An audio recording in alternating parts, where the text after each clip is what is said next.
नमस्कार बच्चों, हमने कक्षा 10 का पाठ 13 पढ़ना शुरू किया था, जिसके भाग 1 में हमने कुछ हिस्सा पढ़ लिया था। अब हम बाकी का हिस्सा आज पढ़ेंगे।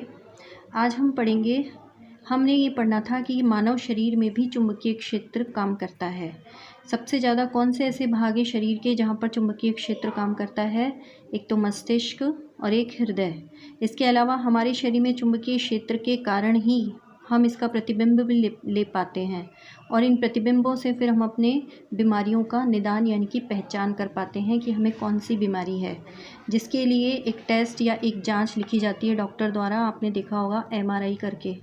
एमआरआई यानी मैग्नेटिक रेजोनेंस इमेजिनेशन, चुंबकीय अनुनाद बिंबन। तो ये जो जांच की जाती है या जो इसमें प्रतिबिंब लिया जाता है, वो चुंबकीय क्षेत्र के कारण ही लिया जाता है, जिससे बीमारी की पहचान होती है। तो चिकित्सा क्षेत्र में भी इसका एक उपयोग है। अब हम आगे पढ़ेंगे विद्युत मोटर के बारे में। ये एक हमारा मोस्ट इम्पॉर्टेंट टॉपिक है, प्रश्न में भी आएगा। विद्युत मोटर क्या है? विद्युत मोटर जो है वो एक घूर्णन युक्ति है, यानी कि घूमने वाली युक्ति है, जो कि विद्युत ऊर्जा को यांत्रिक ऊर्जा में बदलती है। हम इसमें डालते क्या है? विद्युत ऊर्जा, और बदले में क्या मिलती है हमें? यांत्रिक ऊर्जा।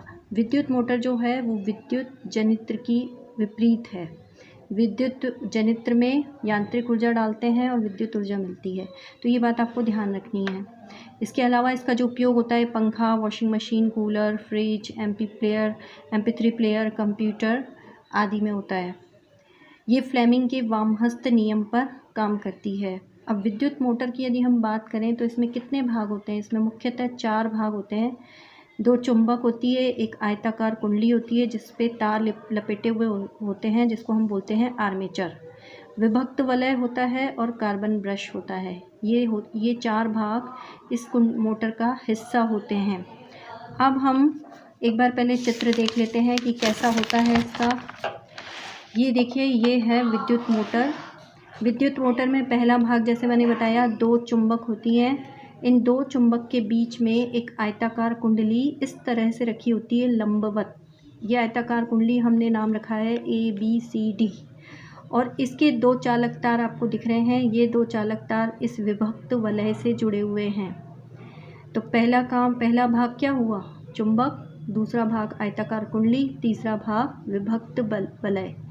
ये विभक्त वलय हैं PQ, और ये विभक्त वलय जो है, यहाँ पर एक ब्रश लगा रहता है जिसे बोलते हैं कार्बन ब्रश। ये कार्बन ब्रश से टच करते हैं, स्पर्श करते हैं, जिससे विद्युत धारा इसके अंदर आती है।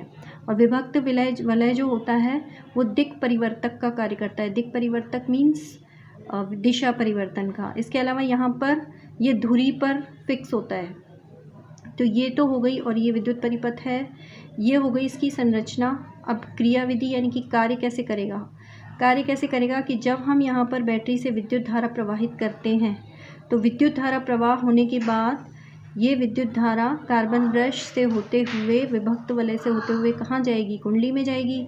और कुंडली में AB जो हिस्सा है कुंडली का, इस AB हिस्से में जब ये प्रवाहित होगी तो इस चुंबकीय क्षेत्र के कारण इस पर बल लगेगा, और इस बल के कारण ये जो AB हिस्सा है ये ऊपर की तरफ उठेगा, और ये जो CD हिस्सा है ये नीचे की तरफ जाएगा। ये ऊपर की तरफ जाएगा, ये नीचे की तरफ जाएगा। क्यों? क्योंकि इन दोनों की दिशा, विद्युत धारा की दिशा कैसी है? विपरीत है। इसमें विद्युत धारा की दिशा ये है और इसमें विद्युत धारा की दिशा ये है, इसलिए ये ऊपर आएगा और CD नीचे जाएगा। हर आधे घूर्णन में ये दिशा बदलती रहती है, जिसकी वजह से ये कुंडली घूमती रहती है। इस प्रकार विद्युत मोटर जो है वो काम करती है। अब हम इसको एक बार लिखा हुआ पढ़ के देखते हैं क्या है। तो मैंने आपको इसका भाग बता दिया था कि 4 भाग होते हैं: चुंबक, आयताकार कुंडली, विभक्त वलय और कार्बन ब्रश। आयताकार कुंडली को हम आर्मेचर भी कहते हैं। चुंबक जो होते हैं वो कुंडली के दोनों ओर लगे रहते हैं, ये मैंने आपको बता दिया। ABCD कुंडली है जो वो लंबवत रखी जाती है, जिसमें, और इसके जो सिरे हैं वो विभक्त वलय PQ से जुड़े रहते हैं। इसके बाद आता है विभक्त वलय। क्या होता है? विभक्त वलय जो होते हैं ये 2 अर्ध वलय होते हैं। विभक्त यानी आधे आधे बटे हुए।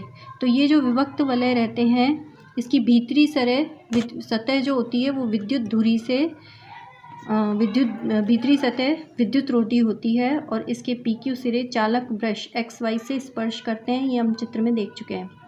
यह द्विक परिवर्तक का भी कार्य करती है, यानी कि विद्युत धारा की दिशा को परिवर्तित करती है।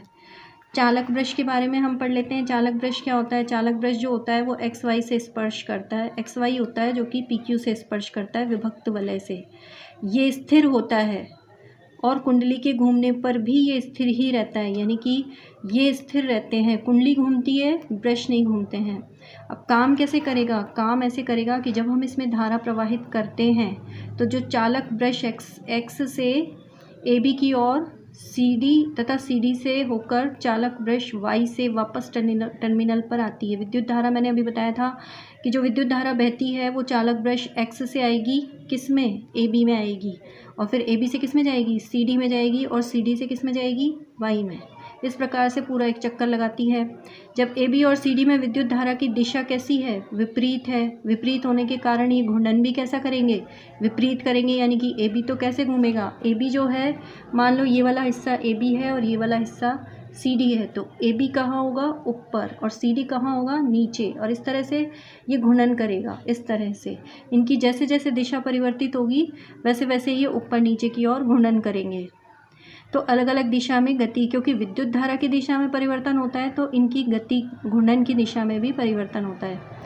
चुंबकीय क्षेत्र का आरोपित बल AB को अधोमुखी यानी कि ऊपर की ओर और CD को ऊपरीमुखी यानी कि नीचे की ओर धकेलता है, जिससे कुंडली आधा घूर्णन कर Q का संपर्क ब्रश X से होता है। आधे घूर्णन के बाद Q का संपर्क किससे हो जाता है? X से, और P का किससे हो जाता है? Y से, जिससे कुंडली में धारा की दिशा में परिवर्तन होता है और जिससे आरोपित बल की दिशा भी बदल जाती है। धारा में परिवर्तन होगा, धारा की दिशा में, तो आरोपित बल की दिशा में भी परिवर्तन होगा, और जिससे AB जो पहले ऊपर की ओर जा रहा था अब नीचे की ओर जाएगा। तो इस प्रकार आयताकार कुंडली गति करती है। इस प्रकार हर आधे घूर्णन में विद्युत धारा की दिशा परिवर्तन से कुंडली और धुरी घूर्णन करती रहती है। अब ये तो हो गई विद्युत मोटर की बात, लेकिन जो व्यावसायिक मोटर होती है, बड़ी बड़ी जो हम घर में या उद्योगों में काम में लेते हैं, उसकी शक्ति को बढ़ाने के लिए क्या किया जाता है? उसकी शक्ति को बढ़ाने के लिए हम उसमें स्थायी के स्थान पर विद्युत चुंबक का प्रयोग कर सकते हैं। इसके अलावा जो कुंडली है उसमें हम तार के फेरों की संख्या को बढ़ा देते हैं, और जो नर्म क्रोड लोहों पर फेरों युक्त जो कुंडली होती है उसको हम कहते हैं आर्मेचर। अब हम आगे पढ़ेंगे विद्युत चुंबकीय प्रेरण। विद्युत चुंबकीय प्रेरण क्या होता है? विद्युत चुंबकीय प्रेरण जो है, ये सबसे पहले माइकल फैराडे ने ये नियम दिया था विद्युत चुंबकीय प्रेरण का। इन्होंने ये विचार प्रस्तुत किया कि विद्युत चुंबकीय कि गतिशील चुंबक का उपयोग करके विद्युत धारा उत्पन्न की जा सकती है। ये सबसे पहले किसने बताया था? माइकल फैराडे ने बताया था। अब इसमें हम दो प्रयोग द्वारा समझ सकते हैं कि किस प्रकार चुंबकीय क्षेत्र से विद्युत धारा उत्पन्न की जा सकती है। पहले प्रयोग में हम देखते हैं कि यहाँ पर एक विद्युत परिपथ है जिसमें ये गैल्वेनोमीटर लगा हुआ है। ये गैल्वेनोमीटर क्या होता है? ये गैल्वेनोमीटर एक यंत्र है जिसके द्वारा हमें पता चलता है कि इस परिपथ में विद्युत धारा उत्पन्न होती है या नहीं होती है, यानी कि विद्युत धारा को ये व्यक्त करता है। और ये कुंडली है। इस कुंडली में जब हम विद्युत धारा प्रवाहित करेंगे तो विद्युत धारा प्रवाह के बाद हम क्या लाएंगे? इसके पास में एक चुंबक लेकर आएंगे। चुंबक को जब हम पास लाएंगे और दूर लेकर जाएंगे, दोनों ही स्थिति में हम देखते हैं कि गैल्वेनोमीटर की जो सुई है उसमें भी विक्षेपण होता है, यानी कि वो भी हिलती है। तो ये विक्षेपण क्यों हुआ? ये विक्षेपण इसलिए हुआ क्योंकि ये जो कुंडली थी जिसमें हमने विद्युत धारा प्रवाहित की, विद्युत धारा प्रवाहित करने से ये एक छड़ चुंबक की तरह व्यवहार करती है।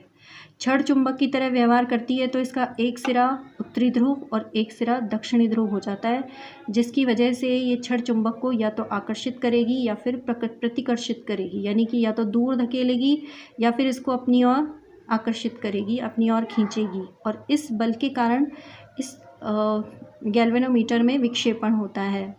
लेकिन इसमें क्या होता है कि यदि इस चुंबक को हम केवल इसके पास स्थिर रख दें, यानी कि बिल्कुल रोक के रखें या फिर इस कुंडली के अंदर रख दें, तो क्या इसमें विक्षेपण होगा?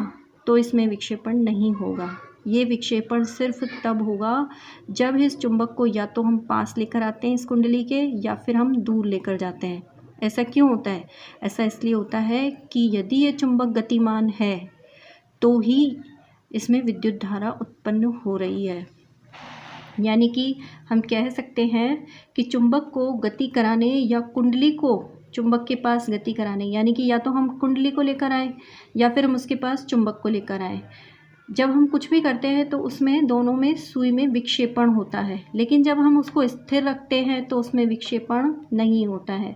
इससे क्या स्पष्ट हुआ? इससे स्पष्ट ये हुआ कि चुंबकीय क्षेत्र में गति कराने पर विभवांतर उत्पन्न होता है, जिसकी वजह से विद्युत धारा उत्पन्न होती है, जो कि इस विक्षेपण से हमें पता चलती है।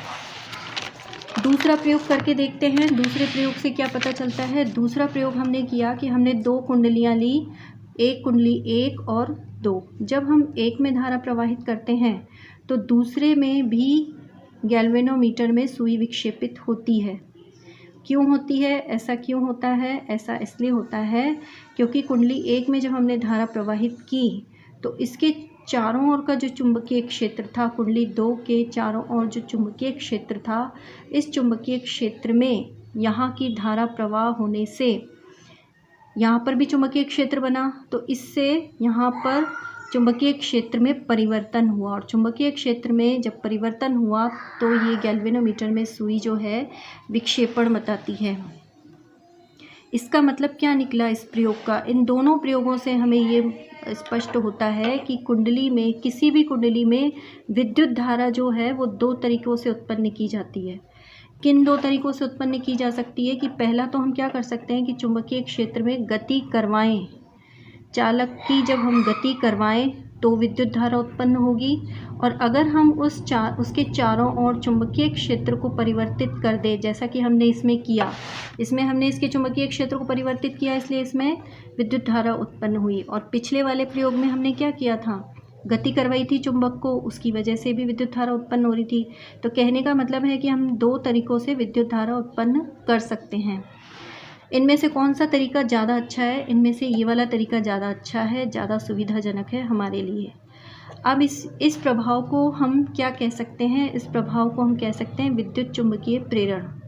विद्युत चुंबकीय प्रेरण की परिभाषा कैसे लिखेंगे? वह प्रक्रम जिसके द्वारा किसी चालक के परिवर्ती चुंबकीय क्षेत्र के कारण अन्य चालक में धारा प्रेरित होती है, इस प्रभाव को हम क्या कहते हैं? विद्युत चुंबकीय प्रेरण। अब हम फ्लेमिंग का दक्षिण हस्त नियम पढ़ते हैं। क्या होता है फ्लेमिंग का दक्षिण हस्त नियम? ये फ्लेमिंग के वाम हस्त नियम की तरह ही है। इसमें सिर्फ इतना है कि उसमें हमें बायां हाथ लेना था और इसमें हमें दायां हाथ लेना है। हाथ को हमें उसी तरह फैलाना है कि हमारी तीनों जो उंगलियां, अंगूठा और 2 उंगलियां जो है वो लंबवत रहें एक दूसरे के। तो इस तरह से ये दायां हाथ है, इस दाएं हाथ को हमें इस तरह से रखना है। तो इसमें क्या होगा कि जो अंगूठा होगा वो अंगूठा किसकी दिशा दिखाएगा? गति या बल की वजह से जो गति होगी वो। और ये जो है हमारा तर्जनी, ये किसको शो करेगा? ये करेगा चुंबकीय क्षेत्र को। और ये जो उंगली है हमारी मध्यमा बोलते हैं जिसको, ये हमारे विद्युत धारा की दिशा को शो करेगी। क्योंकि जब हम विद्युत मोटर या विद्युत जनित्र में विद्युत धारा दिशा देखते हैं चुंबकीय क्षेत्र की और विद्युत धारा की, तो हमें ज्ञात करने के लिए कि कौन सी दिशा में विद्युत धारा या चुंबकीय क्षेत्र है, इसको पता करने के लिए हम इस नियम का प्रयोग कर सकते हैं। विद्युत जनित्र में फ्लेमिंग का दक्षिण हस्त नियम लगता है, और दक्षिण हस्त नियम के अनुसार जो अंगूठा होता है वो चालक की गति को शो करता है, तर्जनी चुंबकीय क्षेत्र की दिशा को शो करती है, और मध्यमा जो है वो विद्युत धारा की दिशा को शो करता है, इस तरह से। अब हम पढ़ते हैं विद्युत जनित्र क्या होता है। विद्युत जनित्र यानी इंग्लिश में बोलते हैं इसको जनरेटर, और जनरेटर जो है वो विद्युत मोटर से जस्ट उल्टा कार्य करता है। उल्टा कार्य करने का मतलब है कि उसमें हम विद्युत ऊर्जा देते थे, यांत्रिक ऊर्जा मिलती थी। इसमें हम यांत्रिक ऊर्जा दे रहे हैं और हमें बदले में क्या मिल रही है? विद्युत ऊर्जा का निर्माण होता है। ये चुंबकीय प्रेरण सिद्धांत पर आधारित है, और इसमें किसका नियम का पालन होता है? फ्लेमिंग के दाएं हाथ का नियम, जो हमने ऊपर पढ़ा है। अब विद्युत मोटर के समान ही इसमें भी 4 भाग, यानी वो ही 4 भाग होते हैं जो उसमें होते हैं, जैसे चुंबक, आयताकार कुंडली ABCD और विभक्त वलय R1 R2 और कार्बन ब्रश B1 B2। अब यहाँ पर हम एक बार चित्र भी देख लेते हैं। वैसे ये चित्र आपके दोनों किताब में दिए गए हैं, लेकिन यहाँ पर मैंने आपको समझाने के लिए बनाए हैं। ये दो चुंबक आपको दिख रहे हैं जिसके बीच में एक आयताकार कुंडली रखी गई है लंबवत, और यहाँ पर B1 और B2 ये दोनों कार्बन ब्रश है, और ये R1 R2 विभक्त वलय हैं। विद्युत परिपथ से इसको जोड़ा गया है। अब इसमें हम क्या करते हैं कि जब हम इसकी धुरी को, ये जो विभक्त वलय है, जो इसके अंदर जो धुरी है विभक्त वलय के नीचे स्थिर धुरी, उस धुरी को हम घुमाते हैं गोल गोल। इस तरह से घुमाते हैं कि जिससे कुंडली का जो AB सिरा होता है वो ऊपर की ओर और CD सिरा जो होता है वो नीचे की ओर घूमता है। यहाँ मैं आपको क्रियाविधि भी लिखवा देती हूँ, आप लिख लें अगर आपको ज़रूरत पड़े तो, कि धुरी को इस तरह से घुमाते हैं कि कुंडली का AB सिरा ऊपर की ओर और CD सिरा नीचे की ओर घूमता है। जब ये घूमेगा तो इसके घूमने से क्या होगा, इसके घूमने से चुंबकीय क्षेत्र में परिवर्तन होगा, और चुंबकीय क्षेत्र में परिवर्तन होगा तो फ्लेमिंग के दक्षिण हस्त नियम के अनुसार क्या होगा, विद्युत धारा प्रवाहित होगी। चुंबकीय क्षेत्र में परिवर्तन से फ्लेमिंग के दक्षिण हस्त नियम के अनुसार विद्युत धारा प्रवाहित होती है। अब हमने जितने ज़्यादा तार कुंडली में लपेटे हैं उतनी ही शक्तिशाली विद्युत धारा प्रवाहित होगी। आधे घूर्णन के बाद क्या होगा, आधे घूर्णन के बाद CD ऊपर आ जाएगा और AB नीचे चला जाएगा। अब इनकी दिशा बदल गई तो क्या होगा, विद्युत चुंबकीय क्षेत्र की भी दिशा बदल गई, जिससे विद्युत धारा की भी दिशा बदल गई। तो इस तरह से दिशा बदलने से ये क्रम चलता रहेगा।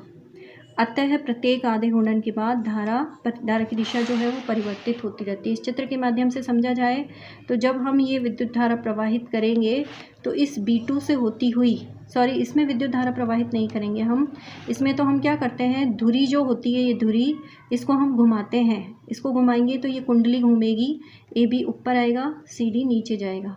जब ये घूमेगी तो हमने पढ़ा था कि जब कोई दो चुंबकों के बीच में, यानी कि चुंबकीय क्षेत्र में जब हम किसी चालक को गति कराते हैं तो क्या होता है, विद्युत धारा उत्पन्न होती है। तो AB और CD को जब हमने घुमाया तो इससे चुंबकीय क्षेत्र में धारा उत्पन्न होती है। तो इस तरह से, और ये धारा को हम किससे देख सकते हैं, इस गैल्वेनोमीटर से देख सकते हैं। अब हम पढ़ते हैं, अब ये जो विद्युत जनित्र होते हैं ये दो प्रकार के होते हैं, एक तो प्रत्यावर्ती धारा वाला विद्युत जनित्र और एक दिष्ट धारा वाला विद्युत जनित्र। हम देख लेते हैं कि प्रत्यावर्ती धारा क्या होती है और दिष्ट धारा क्या होती है। इसको शॉर्ट में बोलते हैं AC और DC। प्रत्यावर्ती धारा की विशेषता होती है कि निश्चित समय अंतराल पर अपनी दिशा बदलती है, जबकि ये जो धारा होती है दिष्ट धारा, एक ही दिशा में बहती है। प्रत्यावर्ती धारा को हम संचित कर सकते हैं, जबकि दिष्ट धारा को हम संचित नहीं कर सकते। इसको संचित नहीं किया जा सकता AC को, और इसको संचित किया जा सकता है। इसके अलावा जब हम प्रत्यावर्ती धारा को एक स्थान से दूसरे स्थान पर भेजते हैं तो इसमें क्षय कम होता है। क्षय यानी खर्च, विद्युत धारा जो वेस्ट होती है वो कम होती है, जबकि इसमें ज़्यादा होती है। भारत में जो प्रत्यावर्ती धारा है वो कितने सेकंड में अपना दिशा बदल देती है, 1/100 सेकंड में, यानी कि इसकी आवृत्ति कितनी हो गई, 50 हर्ट्ज। तो इस प्रकार हमने ये विद्युत धारा जनित्र पढ़ा। अब हम आगे पढ़ते हैं घरेलू विद्युत परिपथ। घरेलू विद्युत परिपथ क्या होता है, हमारे घर में जो बिजली आती है वो कैसे आती है। आपको पता है कि सबके घर में बिजली आती है विद्युत खंभे से या फिर पोल से। पोल से कितने तारों में बिजली आ रही है, 3 तार आपको दिखाई दे रहे हैं, एक काला, एक लाल और एक हरा। काले तार को बोलते हैं उदासीन, जो कि ऋणात्मक होता है। लाल तार को बोलते हैं विद्युन्मय, जो कि धनात्मक होता है। और एक हरा तार होता है भूसंपर्क तार। भूसंपर्क का मतलब है कि इस तार को हम क्या करते हैं, ज़मीन में गहराई में एक धातु की प्लेट में जोड़कर इसको दबा देते हैं। इसका क्या लाभ होता है ये आगे हम पढ़ेंगे, पहले हम इन दोनों तारों के बारे में पढ़ लेते हैं। तो ये जो दोनों तार होते हैं, इन दोनों तारों को बाद में हम किस में जोड़ते हैं, फ्यूज़ में। फ्यूज़ के बारे में भी हम पहले पढ़ चुके हैं कि फ्यूज़ क्या होता है। फ्यूज़ होता है कि जब धारा का मान अधिक हो जाता है तो फ्यूज़ तार जो होता है वो गल जाता है, जिससे परिपथ से संबंध टूट जाता है और कोई भी दुर्घटना घटने से बच जाती है। फिर फ्यूज़ में से होते हुए ये हमारे मीटर में आता है। मीटर में इन दोनों तारों के बीच में विभवांतर उत्पन्न होता है कितना, 220 वोल्ट का। हम जानते हैं कि विद्युत धारा कब उत्पन्न होती है, कब बहती है, जब विभवांतर हो। तो विद्युत धारा 220 वोल्ट के विभवांतर पर हमारे घरों में बहती है।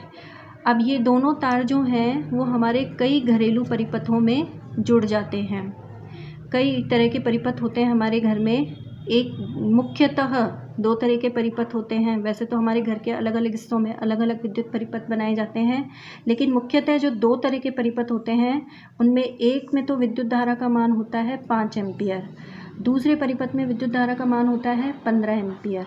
ऐसा क्यों होता है? ऐसा इसलिए होता है कि जो छोटी छोटी चीज़ें होती है, जैसे बल्ब है, पंखे हैं, जिनको कम विद्युत धारा की ज़रूरत होती है, वो इस परिपथ में जोड़े जाते हैं 5 एम्पियर वाले में। और जिनको अधिक विद्युत धारा की ज़रूरत होती है, जैसे कि एसी, गीज़र, इन उपकरणों के लिए एक अलग परिपथ में बनाया जाता है जो 15 एम्पियर का होता है। इस प्रकार हमारे घर में विद्युत परिपथ की व्यवस्था की जाती है। अब हम पढ़ते हैं भूसंपर्क तार के बारे में। भूसंपर्क तार क्या होता है? ये मैंने बता दिया कि भूसंपर्क तार को ज़मीन में गाड़ दिया जाता है गहराई में एक धातु प्लेट से जोड़कर। काम क्या होता है? इसका काम होता है कि हमारे घर में कई उपकरण ऐसे होते हैं जो धातु से बने होते हैं या जिन पर धातु का आवरण होता है। अब धातु का आवरण होने के कारण क्या डर होता है कि उसमें करंट आ सकता है। तो यानी कि अगर करंट आता है मान लो उसमें, तो ये क्या करता है, सादित्र यानी कि उपकरण को और भूमि के विभव को, दोनों के विभव को समान कर देता है, जिससे कि व्यक्ति को आघात नहीं लगता है। यानी कि किसी भी व्यक्ति को अगर उसने उस उपकरण को हाथ लगाया और उसमें करंट बह रहा है तो वो उसको नुकसान नहीं पहुंचाएगा। ये भूसंपर्क तार की वजह से होता है। दूसरा है सभी सादित्रों को हम, यानी सादित्र यानी क्या, उपकरणों को हम किस क्रम में लगाते हैं? पार्श्व क्रम में, जिससे कि उनको अलग अलग वोल्टता की विद्युत धारा मिल सके। विद्युत परिपथ में जो फ्यूज़ लगाया जाता है वो 2 समस्याओं को दूर करता है। एक तो अतिभारण और एक विद्युत धारा के अधिक जो प्रभाव हो जाता है उसको ये रोकता है, मतलब उससे होने वाली क्षति को रोकता है। अतिभारण के क्या क्या कारण हो सकते हैं?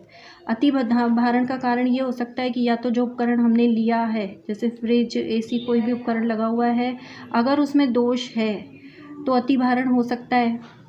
या फिर हमारे 2 तार जो मैंने बताया, लाल और काला, विद्युन्मय और उदासीन तार, यदि एक दूसरे को टच कर जाए। टच कब करेंगे?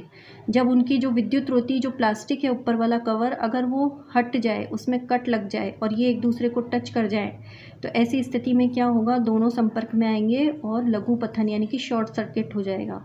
इसके अलावा अगर वोल्टता आपूर्ति में ज़्यादा वृद्धि हो जाती है, या फिर हम एक ही सॉकेट में अधिक सादित्रों को जोड़ देते हैं, जैसे हमने एक ही प्लग से हमने बैटरी भी जोड़ दी, हमने प्रेस भी लगा ली, विद्युत टोस्टर भी जोड़ दिया, हमने मोबाइल चार्जर भी लगा दिया, तो इतने सारे यंत्रों को जब हम एक साथ लगाएंगे तो उसमें क्या होगा, भार बढ़ जाएगा और दुर्घटना होने की संभावना रहेगी। तो इस प्रकार आज ही पाठ अपना पूरा होता है।